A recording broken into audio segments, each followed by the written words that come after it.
Mr. President? The Democratic whip.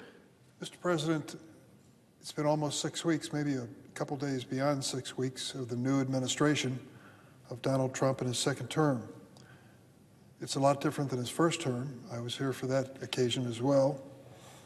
And what we found is unique is a blizzard of executive orders issued by President Trump from the beginning of his administration.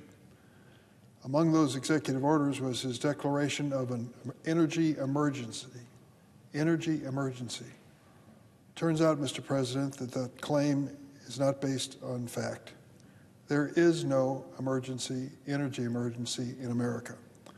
Under the Biden administration, we saw record deployment of wind, solar, biofuels, batteries, oil, gas, and nuclear. In fact, the United States is producing more power than ever. And last year, the United States of America produced more oil than any other nation in the history of the world. And yet, President Trump continues to insist that America is on the verge of nationwide blackouts and clean energy will raise prices. Clean energy will raise prices. Simply not true. So what's the reason for the president to try to mislead the American people? The short answer is that he wants to give handouts to his billionaire buddies in the fossil fuel industry.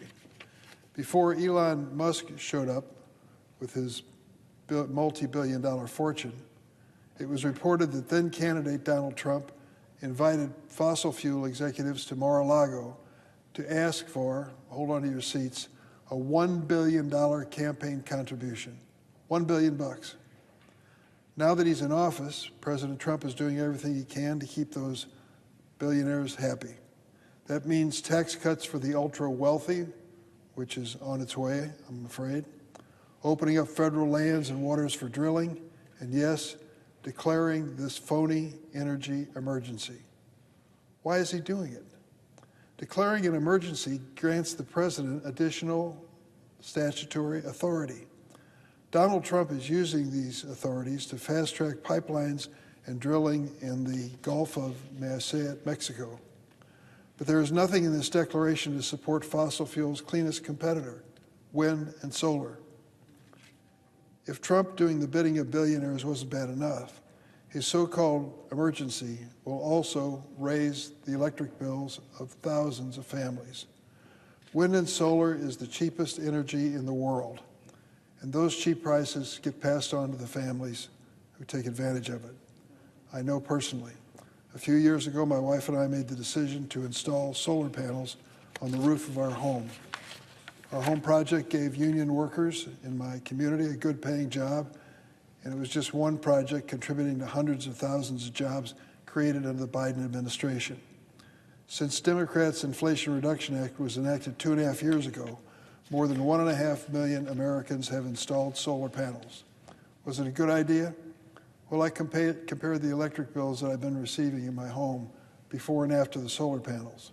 Before the solar panels were installed on my roof, the monthly bill was about $115 for electricity. Now it's $15 because of the solar energy. Every one of these installations also helped to create good-paying jobs for electricians, carpenters, and other workers.